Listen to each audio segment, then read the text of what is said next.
3, 2, 1, 0. All engine running. Liftoff. We have a liftoff. 32 minutes past the hour. Liftoff on Apollo 11.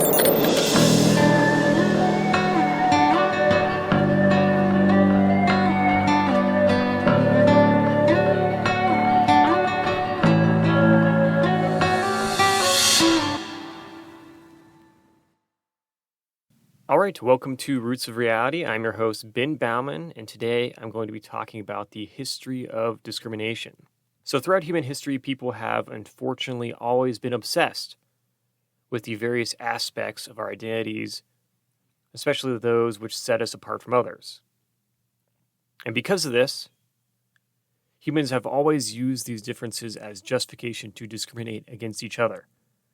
Some examples from history of this include things like discriminating against people who are not heterosexual, for example, which is something that has gone on for thousands of years, since people that are not straight have always existed in human societies. In fact, gay men in ancient Assyria, located in the Middle East about 3,000 years ago, could be castrated if they were caught being in a relationship with another man. And since then, discrimination against people who are part of what we call today the pride community has only continued due to the various religious beliefs around the world or just very conservative values in general. For example, in the Arab world, you can be killed for being gay in places like Saudi Arabia. And nations like atheistic China or Orthodox Christian Russia are incredibly hostile towards gays as well due to conservative values. But even in the Western world, like the United States, discrimination continues towards the pride community.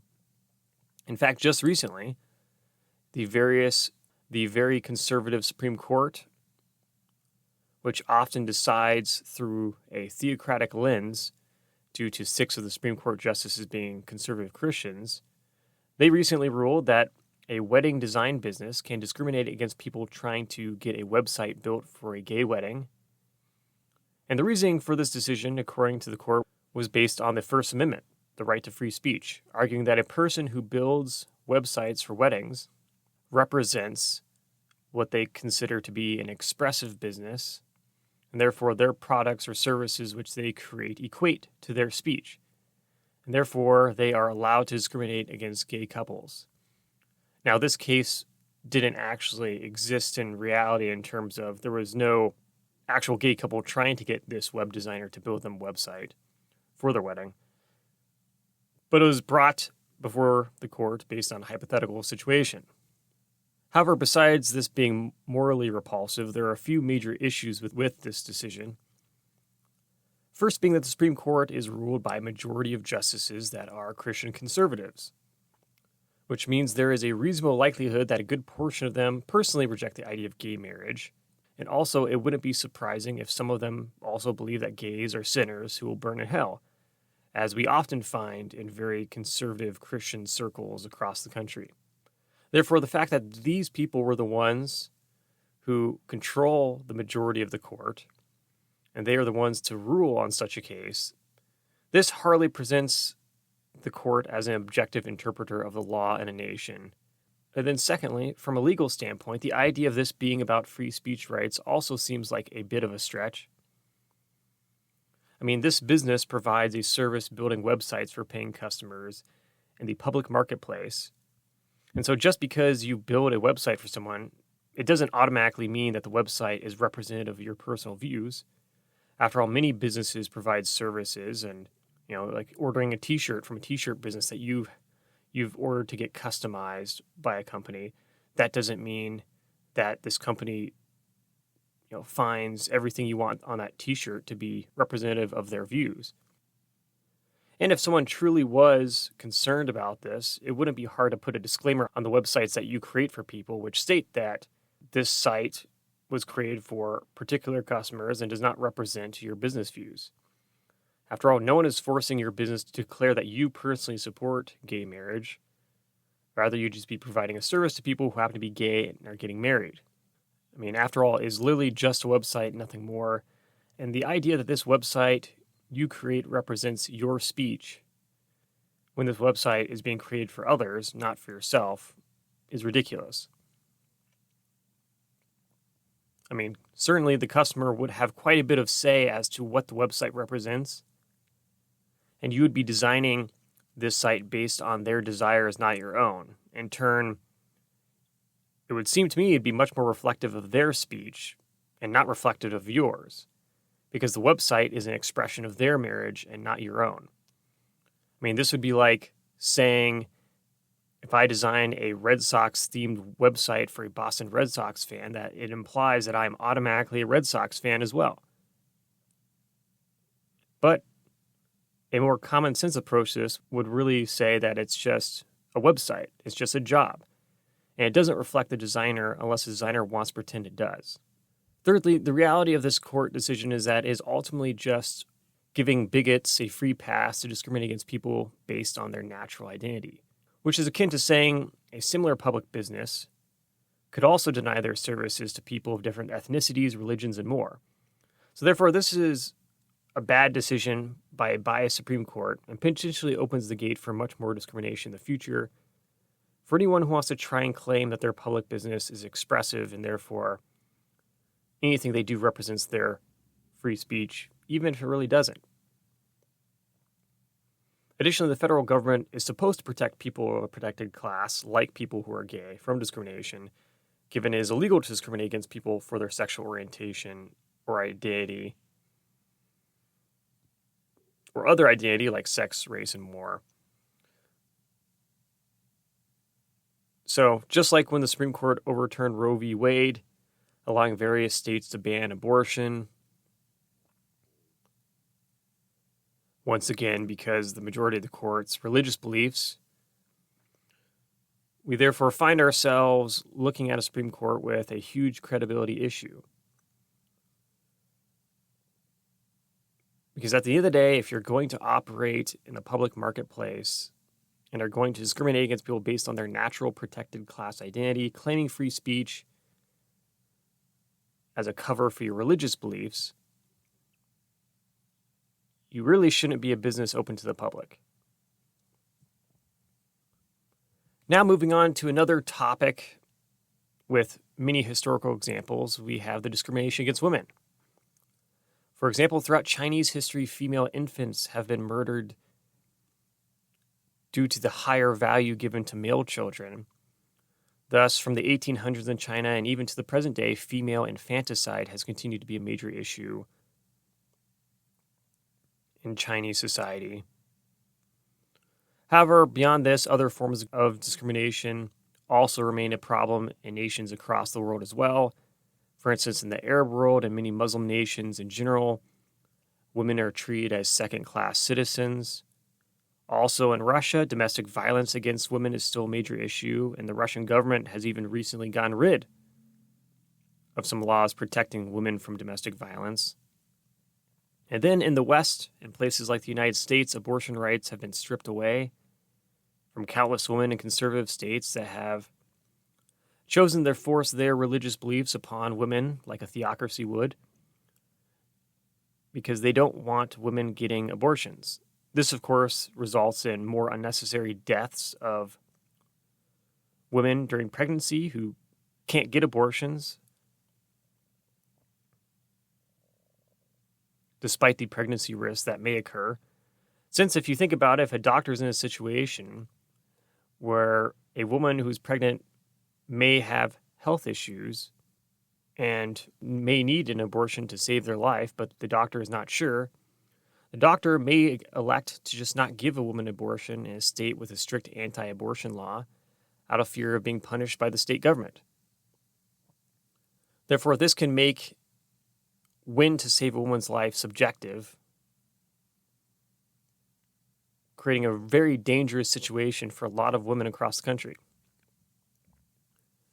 And finally, on the other side of the political spectrum, we have the debates sometimes that take place in American society regarding how to define a woman, where there is a notable segment of a society which denies the existence of biological sex and argues to be a woman, all you have to do is claim to be one, which obviously strips away from the complexity of what it means to be a true biological woman and replaces it with some sort of cosplay of what a woman is, as if being a woman is something that you can just put on, like a hat or something, which is incredibly offensive and discriminatory towards women, downplaying who they are biologically. I mean, it's one thing to identify as a woman because you relate more to women, and that's fine, and people should respect that. But to claim that you are biologically a woman, but to claim that you are a woman even if you're biologically a male, and you are not able to give birth or have a womb or produce eggs or have other major biological characteristics of a female, it is pretty rude and especially discriminatory when women are being harassed for defending the difference between being a biological woman versus just identifying as one. And of course, beyond ridiculous when some people use terminology like birthing people as if those who are not biological women can get pregnant. Inclusiveness is important, and one's identity and how they want to identify themselves is important and should always be respected. But we also have to have some degree of reality when it comes to these things, because it's really not good for anyone if we're just acting like biology doesn't matter. Then next on the list of various forms of discrimination is religious discrimination. For example, in the United States in the 1800s, Catholics were targets of discrimination, with people even getting killed in 1855 in Kentucky in what was known as Bloody Monday due to various anti-Catholic sentiment in the United States. And of course, today in the Arab world, religious discrimination continues to be an issue, with non-Muslims being treated as second-class citizens in places like Saudi Arabia, and atheists can even be killed in conservative Muslim nations. And additionally, in atheist nations like China and North Korea, religious people are often being persecuted against as well. Unfortunately, though, anti-religious sentiment has reached even the Western world, where a place like the United States, there's been a rise in anti-Semitism.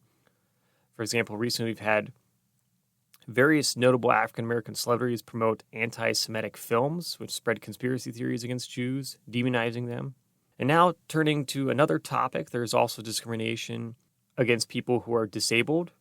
For example, in 1939, Nazi Germany began a euthanasia program to get rid of disabled children across the nation, which is absolutely horrific and led to the deaths of about 10,000 kids. Discrimination against people with disabilities continues to be a problem. I know in Russia, having access for people with disabilities is quite rare. And in a lot of countries, people are just kind of treated like they're not important, and no one makes an effort to make it so places are like wheelchair accessible. So that's another major problem. And finally, the last topic I want to talk about is ethnic discrimination, which has been a major classic example of discrimination historically, especially in the United States, given the long history of slavery in the country. One other prominent example of ethnic discrimination comes from the 1800s, called the Hamidian Massacre, which was done by the Ottoman Empire against Armenians and killed hundreds of thousands of people. And today, Turkey and Azerbaijan still discriminate against Armenians and routinely threaten the nation of Armenia, which has led to lots of violence and tension in the modern world between Armenia and Azerbaijan, which continues on today. And in other parts of the world, discrimination also continues to be a major issue. Russia, for example, has a long history of discriminating against ethnic minorities in the nation, like Armenians and Jews and other groups. In fact, the Russian government has purposely tried to send as many minorities as possible to Ukraine to fight for the Russian military. Basically, with the mentality like, Russian boys, we'll try to preserve if we can, but the minority groups, we don't really care about them. And so it's a pretty sick military recruiting strategy, but it's unfortunately happening. And then in China, there's similar issues occur where ethnic groups like the Tibetans and Uyghurs are routinely discriminated against by the Chinese government and put in concentration camps to re-educate them, basically, to get rid of their culture. And then finally, the United States, given the diversity of nation ethnically, there are always groups at different times that may have some tension with each other. For For example, during the pandemic, some may remember that there was a rise in hate crimes against Asians. And occasionally there are also, some random white supremacists that may pop up who start some type of mass shooting against African Americans. We've seen this obviously historically in churches or African American parts of cities. And then, of course, today there's also been some anti-European American sentiment, which has kind of grown on more of the far left wing of American politics, where people will make these pretty absurd statements claiming things like only people of European ancestry are capable of being racist, which is obviously fiction, given we know from human history all people can be racist, unfortunately, no matter their ethnicity. So with all that, human society still has a ton of work to do. But despite all of this, we've made tons of progress, which should give us hope for the future, because the amount of discrimination today is far less than it was before. And after all, in the United States, it was only 158 years ago that slavery officially ended. Yet today we have a society that has improved by leaps and bounds in terms of ethnic integration. And in a globalized world, countries all over the world have also become more integrated and accepting of people different from them. So we're slowly building more of a united human society instead of a bunch of nation states kind of competing against each other. Still a long ways to go, and obviously lots of discrimination that still goes on today, but we're making progress, and sometimes it can be hard to see that, but it's happening. So with that, as long as we strive to be better as a species, our world will continue to become better.